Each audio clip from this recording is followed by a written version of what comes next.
मासु हजुर मासु मासु मासु मासु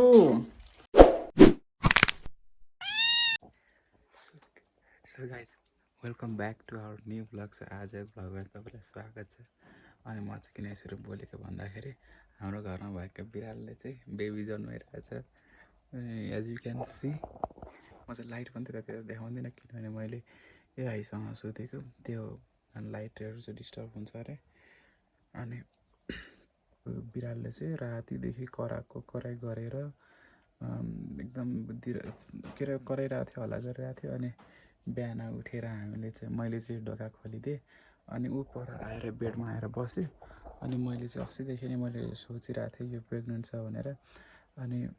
त्यहाँ चाहिँ उसले चाहिँ त्यहाँ जन्माउनु लाग्यो जस्तो लाग्यो बेडमा सो मैले चाहिँ यहाँ मुनि भुइँमा यस्तो ठाउँ बनाइदिएको छु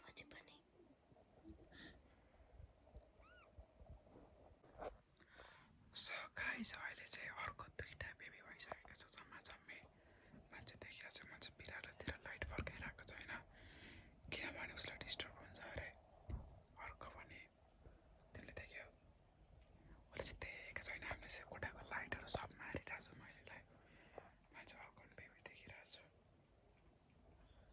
अझ अब तिनवटा हुन्छ जस्तो लागिरहेको छ मलाई चाहिँ पाँचवटा त हुँदैन होला सो लेट्स सी कतिवटा हुन्छ है त सो अहिले चाहिँ म साइकलमा चढेर भेटनेरीतर्फ जाँदैछु किनभने मैले चाहिँ आइसँग सोधेको मासु दिँदा हुन्छ अरे तर सुँगुरको चाहिँ दिनु हुँदैन सो म चाहिँ कुखुराको मासु लिन जाँदैछु साइकलमा ओहो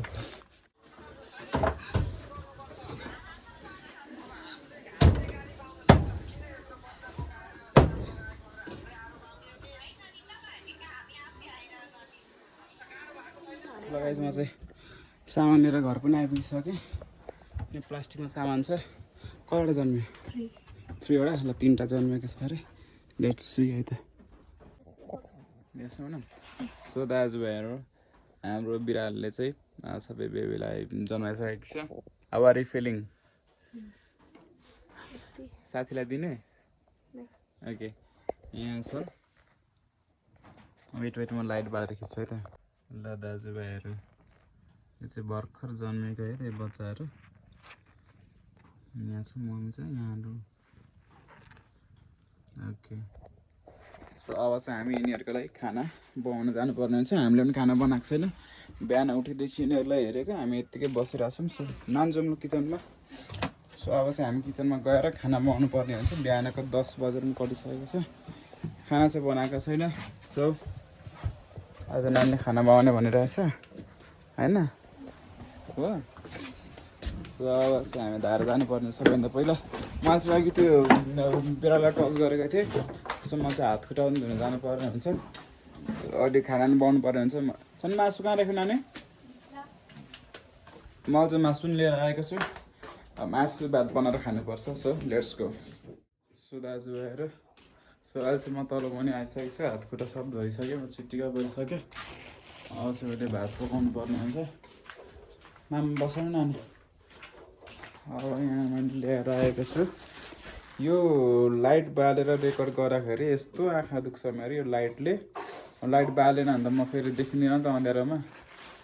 सो यहाँ छ सेवलाही यहाँ छ मासु यो हाफ केजी हो अनि यहाँ मैले प्याज टमाटर सकेको थियो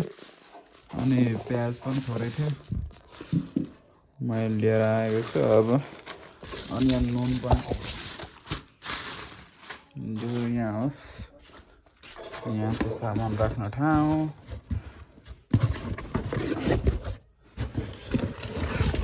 ल अस्ति लिएर यहाँ राखेको थिएछु मलाई थाहा नभएर कस्तो दिमाग होला नुन नि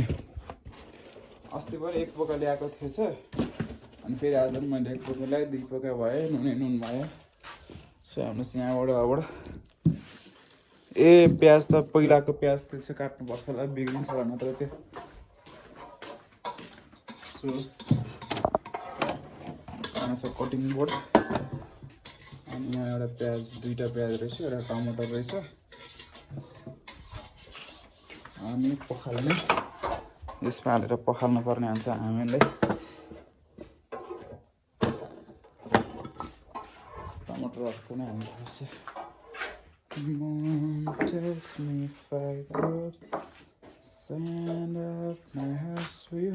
आज चाहिँ मलाई एकदम धेरै भोक लागिसकेको छ सो मलाई चाहिँ खाना नि गरम खालके छिटो खालके छिटो मिठो खालके बनाएर खानुपर्ने हुन्छ ओके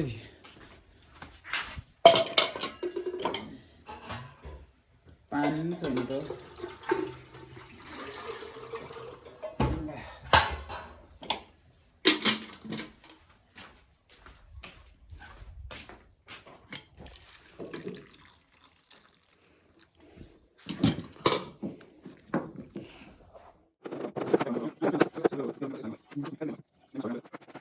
नानी यो काम थियो बाँकी राखेर टमाटर काट्ने चाहिँ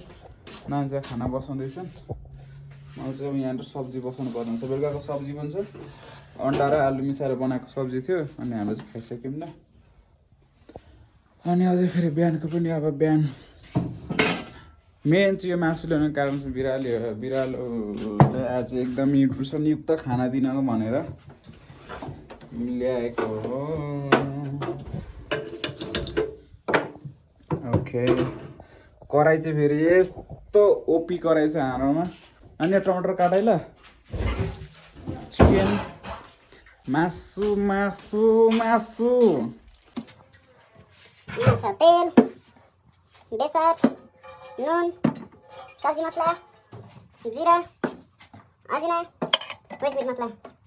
and here we have meat masala okay recording चाहिँ बन्द भएछ म चाहिँ चिकन हालिदिइसक्यौँ यो रेकर्ड गर्दाखेरि लाइट अन गरेर रेकर्ड गरेको मेरो आँखा फुट्न लागिसक्यो हो त्यतिखेर मलाई दाइको याद आयो क्या बिहानीको सुरुवातसँगै आफ्नै करेसाबारीमा फलेको मासु म मासु खाएर मेरो दिनको सुरुवात गरेछु तपाईँले संसारको जुनसुकै कुनामा रहनु भए पनि आफ्नै बारीमा फलेको ब्रोइलरको मासु खाएर दिनको सुरु गर्नुभयो भने तपाईँहरूको स्वास्थ्यमा निकै नै फाइदाजनक हुनेछ भनेर अहिले दाइ हुनुहुन्छ म चाहिँ एकदम ठुलो फ्यान उहाँको चाहिँ एकदम दामी लाग्छ ओके म पनि त्यही भन्नु पऱ्यो बिहानीको सुरुवातसँगै आफ्नै करेसा बारीमा फलेको होइन बजारदेखि ल्याएको बेसारलाई सब्जीमा लगाएर खानुभयो भने हजुरको स्वास्थ्यमा पनि निकै नै फाइदा पुग्नेछ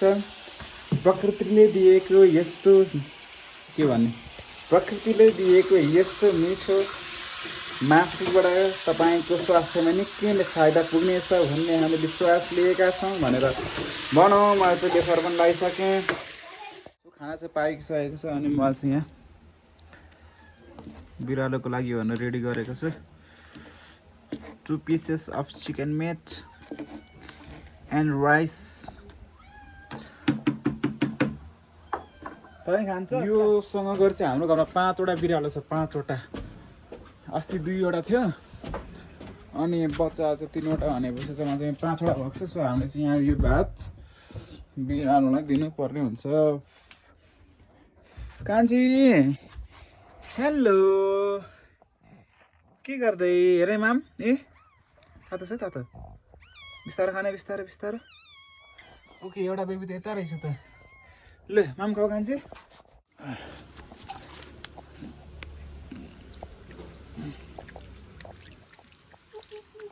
ओके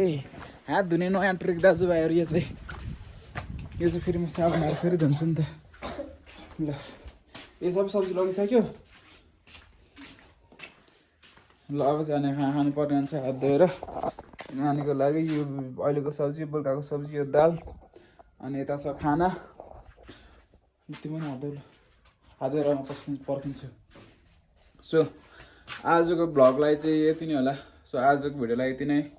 भिडियो मन पऱ्यो भने लाइक गर्नु होला च्यानलमा नयाँ छ भने सब्सक्राइब गर्नु होला अर्को भिडियो आउँछ सम्मको लागि बाई बाई